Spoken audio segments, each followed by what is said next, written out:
Kuchaman police की cyber ठगों पर बड़ी कार्रवाई, 3 युवक गिरफ्तार, लाखों की ठगी का पर्दाफाश।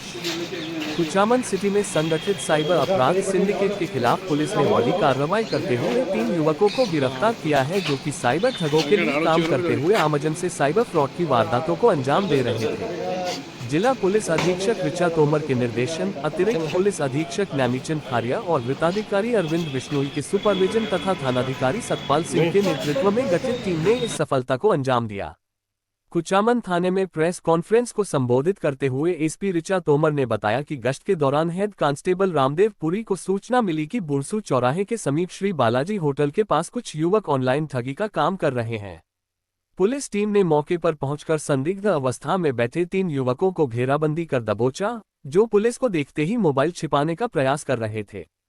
तलाशी के दौरान आरोपियों के कब्जे से 8 मोबाइल फोन, 11 विभिन्न बैंकों के ATM card, bank passbook, 1 chequebook, 1 kiosk card और 2,30,000 रुपये नकद बरामद हुए। मोबाइल और दस्तावेजों की जांच में करोड़ों रुपए के संदिग्ध ट्रांजैक्शन का पता चला, जिसमें एक खाते में 39,70,000 रुपये और दूसरे खाते में 2,24,92,319 रुपये के लेन देन दर्ज पाए गए। जिला पुलिस अधीक्षक तोमर ने बताया कि जांच में ये भी सामने आया कि आरोपी कमीशन के आधार पर साइबर ठगों के लिए काम करते थे। वे बाजार से कम दाम पर नकद में यूएसडीटी ऑनलाइन बैलेंस खरीदते और उसे अधिक दाम में बेच देते थे। ठगी की रकम साइबर ठगों द्वारा आरोपियों के खातों में डाली जाती, जिसे ये तुरंत एटीएम से निकालकर अपने गिरोह के सरगना को सौंप देते और इसके बदले तय कमीशन प्राप्त करते। गिरफ्तार आरोपियों की पहचान हरेंद्र गोदारा निवासी इटावा, मनीष मुवल निवासी बुरसू और सुनील प्रजापत निवासी धनकोली के रूप में हुई है। इनके खिलाफ विभिन्न धाराओं के साथ गिरोह के रूप में अपराध करने की जानकारी सामने आने पर बीएनएस की धारा 111 और 112 के तहत मामला दर्ज कर जांच सहायक उपनिरीक्षक जगदीश प्रसाद दवे को सौंपा गया है। जिला पुलिस अधीक्षक ऋचा तोमर ने की अपील। पुलिस अधीक्षक ऋचा तोमर ने जिलेवासियों से अपील की है कि किसी भी अनजान व्यक्ति को बैंक खाता, एटीएम कार्ड, पासबुक या मोबाइल वॉलेट का उपयोग न करने दें और न ही कमीशन के लालच में अपने खाते का लेन देन किसी को सौंपें।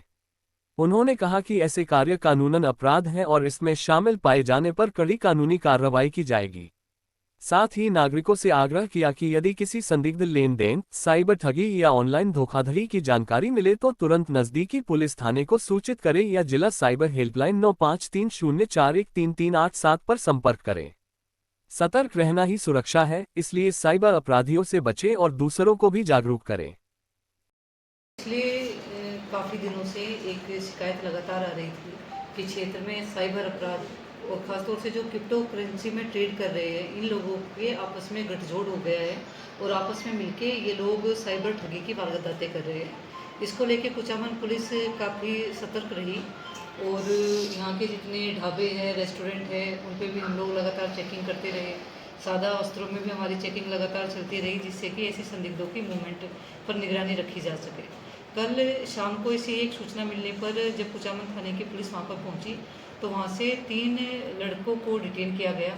ये तीनों लड़के ही नई उम्र के लड़के हैं और इनके पोजीशन से 11 एटीएम कार्ड, कई बैंकों की पासबुक्स और kiosk card, 8 mobile phone seize किए गए। उन सभी का जब डाटा एनालाइज किया गया तो लगभग 70 लाख के आसपास का साइबर फ्रॉड का पैसा इनके अकाउंट्स में आना प्रारंभिक जांच में आया है। उसमें जो नेशनल लेवल के पोर्टल्स बने हुए हैं जिसमें सारे साइबर क्रिमिनल्स का डाटा होता है, उससे भी इसको टैली किया गया तो सारा ट्रांजैक्शंस संदिग्ध की कैटेगरी में आ रहा है। उसको लेके पुलिस ने मुकदमा दर्ज किया है। तीनों आरोपी को गिरफ्तार कर लिया गया है क्योंकि ये सभी लोग एक गैंग बना के इस कार्रवाई को अंजाम दे रहे थे। इसलिए नई बीएनएस के अंतर्गत 112 और 111 दो गैंग्स की धाराएं हैं।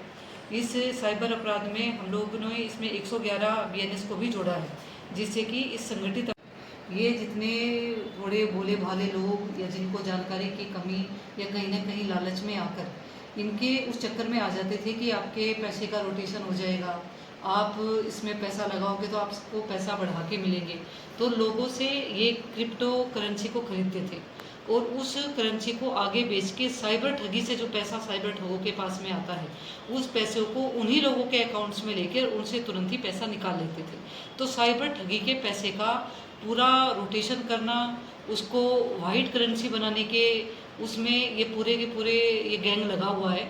और इस पर हम लोग आगे प्रभावी इन्वेस्टिगेशन करेंगे, जिससे कि इसमें और अन्य कौन लोग जुड़े हुए हैं इस क्षेत्र में, आसपास के क्षेत्र में, उस पर भी पुलिस की निगरानी रहेगी। जिला मीडिया के माध्यम से मैं पुनः ये अपील करना चाहूँगी कि डिडवाना पुलिस ने एक हेल्पलाइन नंबर जारी किया है और उस हेल्पलाइन नंबर की डेली मॉनिटरिंग मेरे स्वयं के द्वारा होती है। वो नंबर हमारे कंट्रोल रूम पर है, उस पर व्हाट्सएप भी अवेलेबल है और आप उसमें वैसे भी डायरेक्ट कॉल भी कर सकते हो। और कोई भी संदिग्ध व्यक्ति के आने जाने की सूचना, आपके क्षेत्र में कोई हिस्ट्री सीटर, हार्डकोर इस तरह का बड़ा अपराधी रहता हो, उस जिससे का आम जन में भय हो, उसके बारे में आप कोई सूचना देना चाहते हो, आप ड्रग्स, जो हर जगह बात आती है कि युवा हमारा ड्रग्स की तरफ जा रहा है, तो कहीं पर आपके घर के आसपास किसी थड़ी पे, किसी दुकान पे, किसी डेयरी की दुकान पे, किसी बूथ पर, कहीं पर भी उस तरह की ड्रग्स की सेल होती हो, तो आम लोगों से मेरी अपील है, या फिर जैसे कि आज ये पुलिस ने कार्रवाई की है कि साइबर ठगी का आपके सामने कोई भी इनपुट आता है, किसी भी तरह का अपराध जो आपकी नज़र में आता है और आदमी किसी संकोचवश थाने पर नहीं आता था कि थाने पर जाऊंगा तो सबको पता चलेगा कि मैंने इसकी सूचना दी है, उनके लिए हेल्पलाइन नंबर जिला पुलिस ने जारी किया है कि आप निसंकोच होके इस पर ये सूचना दीजिए। पुलिस आपकी सूचना को वेरीफाई करके उस पर प्रभावी कार्रवाई करेगी और साथ ही साथ आपकी जो गोपनीयता है उसको हम लोग मेंटेन करेंगे। आपका नाम, आपकी जानकारी, किसने हमें सूचना दी, ये कहीं पर भी जाहिर नहीं की जाएगी। क्या नंबर है? नंबर जो पुलिस कंट्रोल रूम का नंबर है वो सभी के पास में है, वही नंबर है। उस नंबर पे व्हाट्सएप पे जो जानकारी आती है उसकी मॉनिटरिंग होती है।